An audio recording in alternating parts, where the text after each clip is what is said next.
Donc, vous m'avez demandé de souhaiter la bienvenue, donc je vous souhaite la bienvenue à vous tous et je vous remercie d'être présents nombreux parce que je vois qu'il y a 75 personnes qui sont connectées.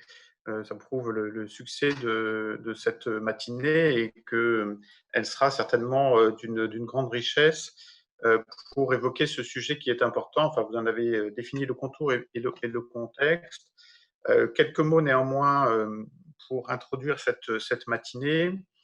Sur un sujet que, bon, à titre personnel, mais je pense que c'est un sentiment assez partagé, c'est un sujet sur lequel il nous faut être modeste, humble, mais ambitieux néanmoins. C'est un phénomène qui est parfois difficile à cerner, dont les contours sont parfois difficiles à cerner.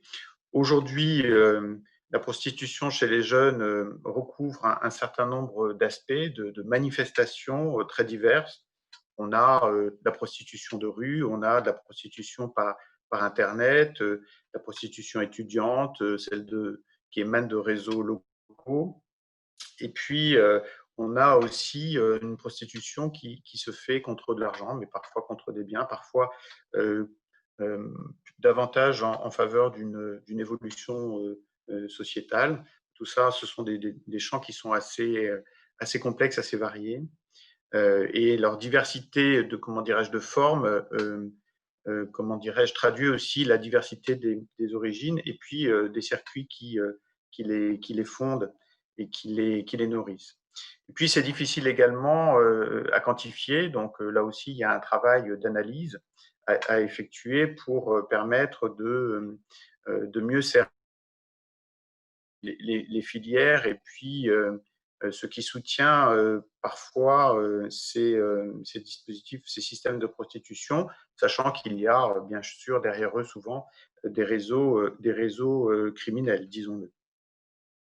Et puis alors, c'est également un champ qui est varié en raison de l'origine sociale des personnes qui se prostituent. Il y a souvent une précarité, une vulnérabilité qui sont des facteurs déterminants.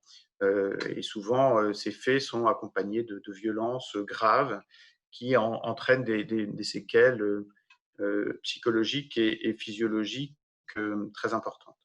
Tous ces éléments-là doivent nous conduire donc à mieux cerner l'environnement, le contexte, les raisons qui nous conduisent dans cette situation et nous conduisent à avoir une politique assez volontaire. Vous le savez, la loi du 13 avril 2016 est importante puisqu'elle fait partie, la France, grâce à cette loi, fait partie des pays abolitionnistes qui considèrent que la prostitution doit être regardée comme une violence et que les personnes prostituées comme des victimes.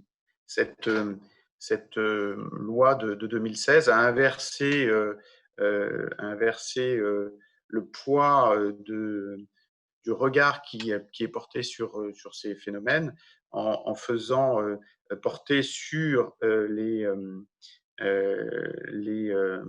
comment dirais-je, sur les auteurs d'achats d'actes sexuels le poids de l'infraction et non pas sur les prostituées. Donc, il y a un grand champ d'actions qui sont menées. On a donc des politiques qui sont mises en place, mais ces politiques, elles ne peuvent pas être conduites comme ça in abstracto et nous avons besoin des associations, nous avons besoin d'un mouvement associatif pour les mettre en œuvre et puis pour avoir un véritable travail de terrain. Et celles et ceux qui sont présents ce matin savent à quel point ce travail est important. Alors, vous l'avez évoqué, on est dans le cadre d'un appel à projet de l'Agence pour le recouvrement des avoirs qui a commencé début 2019. Alors, la démarche est très intéressante hein, puisque elle vise à confisquer des avoirs et que cela permet de construire grâce à cela des actions qui peuvent être menées au niveau régional. La philosophie, elle est assez simple, hein, c'est que la prostitution concerne les jeunes, voire les très jeunes, qui sont accueillis ou suivis dans des structures éducatives, des établissements scolaires publics ou privés, des centres d'accueil spécifiques, des centres de loisirs ou encore des missions locales. Parmi ces jeunes, il y a des jeunes en situation de précarité, voire même de pauvreté, et qui trouvent dans la prostitution un moyen de subsistance. Pour d'autres, la prostitution peut représenter un moyen de gagner rapidement de l'argent ou encore d'accéder à des biens de consommation ou à des milieux sociaux, ce qu'ils n'arriveraient pas à avoir sans prostitution. Donc la prostitution des jeunes peut également être pratiquée sous la contrainte, que ce soit au sein d'un petit groupe ou par des réseaux qui sont organisés. Pour certains jeunes, la prostitution est envisagée comme une possibilité. Pour d'autres, elle peut être une réalité, comme dans d'autres domaines d'ailleurs. Le rôle des professionnels de l'éducation est de repérer chez les jeunes ce dont ils ont la responsabilité, auprès desquels ils interviennent, les situations qui pourraient les exposer à des risques pour leur santé, pour leur sécurité et pour leur intégrité physique et psychologique. Donc, la prostitution fait partie de ces risques. Et l'objectif, il est que ces jeunes ne s'y engagent pas et qu'on soit vigilant à ce qu'il n'y ait pas de tentation à un engagement dans un cheminement vers la prostitution. Donc nous avons sans aucun doute un devoir de protection à l'égard de ces mineurs, et un devoir d'information également des mineurs, mais aussi des majeurs, hein, pour le coup. Et donc, il nous faut avoir un certain nombre d'actions permettant d'accompagner la réduction des risques liés à cette activité. Alors, l'ensemble des champs doivent être activés, l'ensemble des personnes qui sont susceptibles de limiter ces risques doivent s'engager dans la démarche, et les professionnels de l'éducation ne sont pas pour autant des spécialistes du sujet, mais ils doivent être sensibilisés à ces sujets parce que, d'autant plus que la prostitution des jeunes est encore un phénomène qui reste invisible et qui est assez caché quand ce n'est pas un phénomène tabou dans l'esprit de certains. Donc c'est pourquoi il me semble important de déployer un certain nombre d'actions, mais c'est certainement l'ensemble de ces sujets que vous évoquerez ce matin. C'est d'abord savoir et connaître, c'est mieux actualiser en tout cas nos connaissances, partager nos connaissances sur les réalités de la prostitution des jeunes aujourd'hui et en Normandie, puisque c'est le champ géographique qui est le nôtre, afin de pouvoir l'envisager dans toute sa diversité. Mieux la connaître, c'est mieux l'aborder et mieux en prévenir les risques. Donc, savoir et connaître.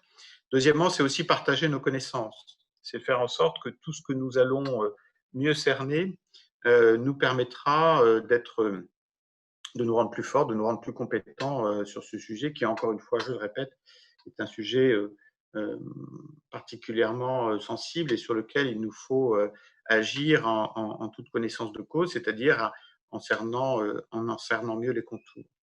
Troisième point, il nous faut aussi disposer d'outils de communication, disposer d'outils de formation qui soient assez bien identifiés, disponibles, reconnus par tous et utilisés par tous pour essayer d'apporter la meilleure réponse à ce phénomène. Donc, vous avez un champ qui est vaste. C'est pour ça qu'il est utile que vous soyez aussi nombreux pour partager cette expérience. Vous évoquiez les différentes étapes du travail qui va être fait. On en est à la deuxième étape. Viendra le temps de la mise en œuvre des premières actions et des premiers retours d'expérience. Mais là, on en est vraiment à un moment charnière entre cet appel à projet et puis cette journée qui doit nous faire aboutir à un cahier des charges pour les actions de sensibilisation, de formation. Donc, je tenais vraiment à vous remercier de travailler tous. Je sais que le contexte fait qu'on est sous ce format-là. Il aurait été de visio, il aurait été certainement plus facile, plus pratique que l'on soit tous ensemble et beaucoup plus agréable aussi. Mais en tout cas, ça ne doit pas nous être préjudiciable à la qualité du travail, et ça ne le sera pas, j'en suis sûr, à la qualité du travail qui doit être effectué sur des sujets de cette nature. On est sur un sujet où, quand je l'évoquais tout à l'heure, il y a un petit côté invisible, hein, à ce qu'est la prostitution des jeunes et des mineurs, mais ce caractère invisible ne doit pas faire en sorte qu'on l'ignore, ou en tout cas qu'on oublie qu'il existe. Et donc, je parlais de savoir, de connaître, de partager, de disposer des outils, mais certainement le préalable à tout cela, c'est de veiller à ne pas oublier que c'est un phénomène qui existe, c'est un phénomène qui met en danger des jeunes, des très jeunes parfois, et qu'il nous faut toujours être vigilants là-dessus, et veiller à agir de façon utile, pertinente, encore toujours avec humilité, hein, parce que ce sont des sujets très complexes, mais en tout cas, humilité, mais non sans ambition, parce que sur ces sujets-là, il nous faut être ambitieux. Voilà ce que je voulais vous dire en introduction. Je ne vais pas faire toute la matinée parce que je dois vous quitter hein, dans quelques dizaines de minutes, mais je serais curieux quand même de vous suivre un peu au début. Et puis, et je vous souhaite donc une bonne journée de travail. Voilà, merci beaucoup en tout cas d'être là et de vous consacrer à ce sujet.